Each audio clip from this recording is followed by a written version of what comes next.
That's the one thing I want everybody to say when they go out of here, I gotta be me. If you aren't you in your most natural expression, you're missing the whole ball game, so to speak. It's the most important thing you can do to have a gratifying life and be a beneficial presence to this earth. That's very hard to do because we live in a world that constantly tries to change us. Whether it's advertising with billboards and television commercials and that kind of thing. I can be driving down the road feeling really good about myself and there's a billboard telling me I need to do something. I need to whiten my teeth. I need to get different glasses. I need to change my hairstyle or something before I can be okay. And that is just ever present in our society. And then there's people in the world that are constantly trying to change us. They try to put pressure on us to conform to different standards that they're impassioned with. Family members try to change us into being what they want us to be rather than what we most naturally are. You might be a senior citizen, you might be a midlifer, you might be a young person, you might be a teenager. If that's what you identify with, that is great. But there are also conformities with each one of those age groups that says, if you're a senior citizen, this is the way you are. And if you're a teenager, this is the way you have to be. And all it does is stifle that very unique and individual spirit within each of us to simply express to the world the person that we are. My cousin Ozzy has been going with his girlfriend Olga for 5 years. And they finally decided to take the big step and move in with each other. And I'm telling you, it was absolutely bliss for the first 6 months. The honeymoon period. And then Olga started making changes in the household. She wanted certain things done this way, and she wanted certain things done that way. And then she turned to Ozzy, and she wanted him to start changing things in his personal life. She thought that he could kind of do this a little bit better, and he should discontinue doing that. And it got to the point that Ozzy just became totally lost in regards to who he was. He had an identity crisis. So he went to see a psychiatrist. The psychiatrist said, Ozzy, you need to find your place in the world, and you need to take it. You need to let people know what you want and expect to get it. You need to go forth and live your life the way you want to live it. Well, he got a little carried away with that. He went home. He told Olga, I'm the man of the house, and from now on, my word is law. We all know that doesn't work. And he said, tonight, you're going to make me a gourmet meal. And when I'm through eating, you're going to provide me with a sumptuous dessert. And when I'm through with that, you're going to run a hot water in the bathtub, and I'm going to sit and relax. And you're going to bring me a cold beer while I'm in the tub. He said, tomorrow morning, when I get up, you're going to comb my hair. And guess who's going to dress me so I look real nice when I go out in the world? And Olga said, the Undertaker.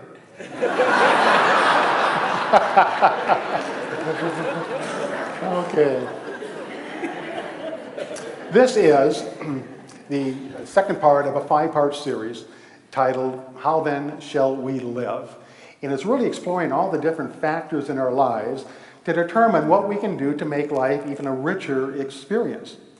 And the question we face today is, who am I? Well, that's a good question. Who exactly are you? You know, sometimes, as I said before, with all of this pressure from the outer world to become something that we're not, we forget who we are. So there are 3 phases in our life, and a 4th one is optional. And in order to understand the first phase, we have to go back to the very beginning, which is the Big Bang. I talk about the Big Bang or reference it a lot because that's where everything started. That's where everything came forth. So in the beginning, there was this infinite void. There was no physicality whatsoever. The Big Bang took place, and this infinite void was permeated with physical substance for the first time ever. Little bits of matter, subatomic particles. Those particles began to congregate together, and they formed atoms. The atoms congregated together, and they formed molecules. The molecules congregated together, and they formed cells. And the cells congregated together and form everything that makes up the physical body for all living things. There was a time when you began your entrance into this world in the womb. And you're made up of millions of cells. But none of the cells were designated. They're all neutral. And that went on for about 20 days, and then your DNA began to give direction and began to give duty to the different cells. Some became an arm cell, some became a leg cell, a brain cell, and a heart cell. Now with a heart cell, cells congregated together to create this form, the heart. But there was no beat. And after a short period of time, one of the cells, out of hundreds of thousands forming this heart, just one of the cells began to quiver. And then the cell next to it picked that up and it began to quiver. And it became like a chain reaction where pretty soon all of the cells that formed the heart were quivering, and it created a rhythmic heartbeat. Now, as a scientist, you can look at stars light years away and determine what makes them up and what they do. And they can research and understand the atomic structure of all that is. But nobody knows why or how the heart begins to beat. It's the most basic element of everybody. Nobody knows why the heart beats. Nobody knows why that first cell began to quiver. Scientists can't tell us that. Now, I personally feel that first cell begins to quiver when the soul enters our physical existence. And then it sweeps over all of those cells that are in the heart, and that creates the rhythm. No evidence to prove that, but I've yet to hear a better explanation. So you hung out in the womb for 9 months, roughly, having a great time. You had all the food you needed. It was nice and warm. Your mother's heartbeat was like music to your ears. It was a great life. But then you began to grow a little bit too big for the womb, so you figured you had to move out. You came into the world. And as you came into the world, you had no distinction between yourself and your mother. You were one. Your mother was just an extension of yourself. But as you grew, you began to develop distinctions. And as this continued on, your conscious awareness expanded. And pretty soon you could see the differences in the world. And you went off to preschool or kindergarten. You began to notice the distinctions between you and other people. I'm a boy, that's a little girl. Or I'm a little girl, and that's a little boy. That kid over there is a different color. The teacher has wrinkles. And whoa, get a load of grandma's blue hair. The world just burst forth with all of these incredible differences. You had distinctions, but you had no judgments. Everything was of equal value. And with that, you established this incredible identity of I am. I am. Not I am this or I am that, just I am. I'm here. I'm in this world. When you entered grade school, or perhaps preschool, you were introduced to a way of thinking that is totally foreign to every living thing in the universe except for humankind. You began to judge. And you judge this is good and that is bad. This is nice and that isn't. That person over there seems to be better than me. That person over there, I'm better than them. And these judgments of better or worse, good or bad, began to shape your thinking. And in that moment, you lost that precious identity of I am. And you became I am less than, or I am more than. And you began to judge yourself as well. Oftentimes, you'd be criticized or teased in the playground or something because you were different in some way. And so you try to change. You try to change the person that you were, become somebody who you weren't, just to please the people in the outer world. And this continued on. And it became more and more laborious. And it became more and more stressful. Just keeping up with all of these different variations of you that you had to present to the world in seeking to please other people. And that continued on and on. You know, we've all experienced people at some time or other that were very emphatic. They were authoritative voice that told us, this is who you are, and this is where you should go, even though it was defiant to the feelings in your heart. You knew who you are, but you had to change to please that person. So it's like putting on a coat to cover yourself up. Nobody can see me. I am this garment.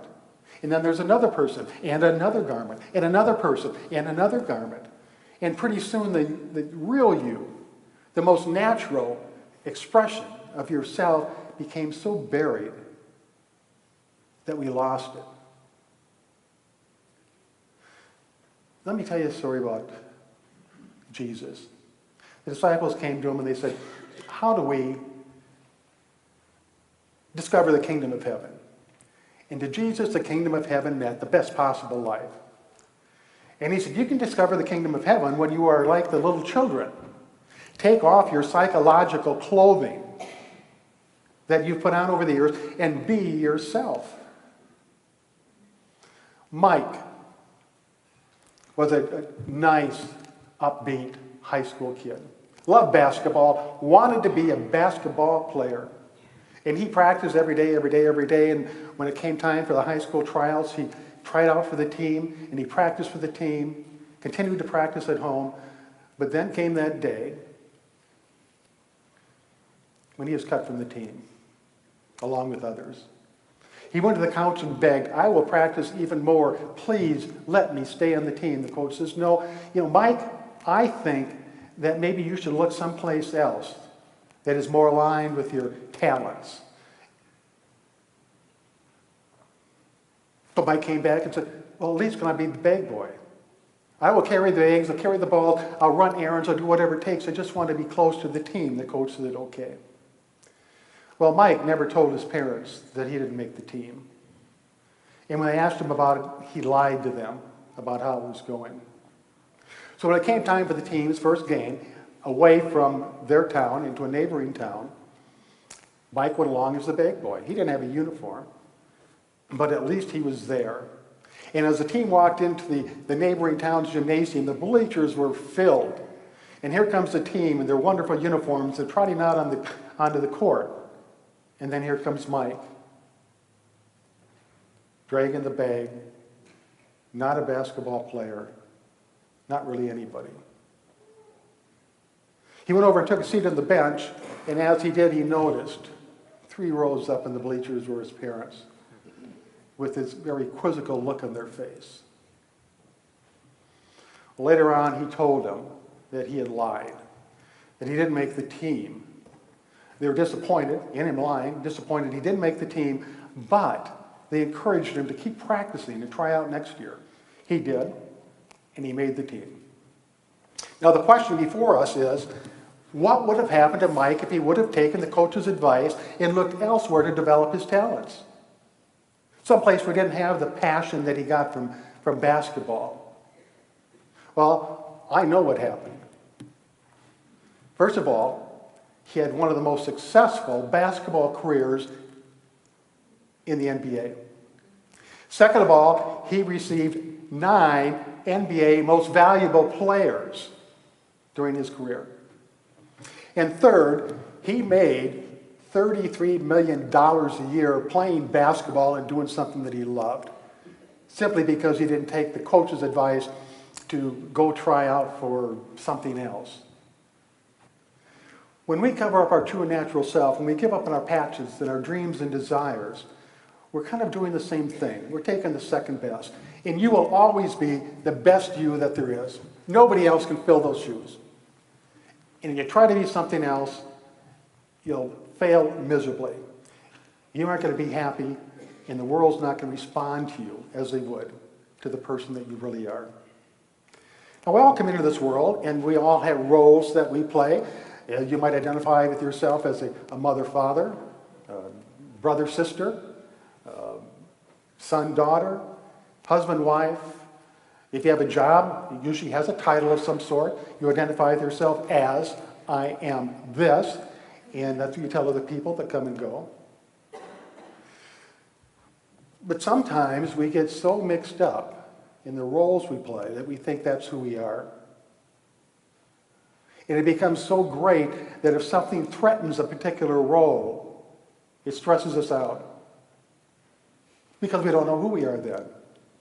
If I'm not Duke the father, if I'm not Duke the minister, if I'm not Duke the cousin, if I'm not Duke the best friend, if those roles are relinquished for some reason, who's left? Who am I? Socrates said, a life unexamined is not worth living. And what he meant, if you live your life by the dictates of other people, if you live in a life that is routine, and it goes without criticism or chatter from the outer world because you're constantly trying to please them, you're not living your life. So your life is like a stage play. You're the creator, you're the producer, you're the director, and you're the leading star. You can make the story of your life whatever you want. But if you go in and try to play a role in this life stage play that's not you, that you're not fit out for, it's not going to work. If you go forth today, I gotta be me, and you go out into that world, you express yourself, even though some people are going to reject you, some people might criticize you, you might awaken people that are close to you as to what's going on with this guy. Is it that unity that's the change in him?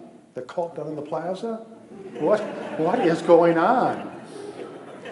But I will guarantee you, you go out in this world, and if you are you, if you start taking off all these layers of clothing that have covered up the true expression of who you are in your most natural sense, it's going to be an award winner. We'll now move into meditation.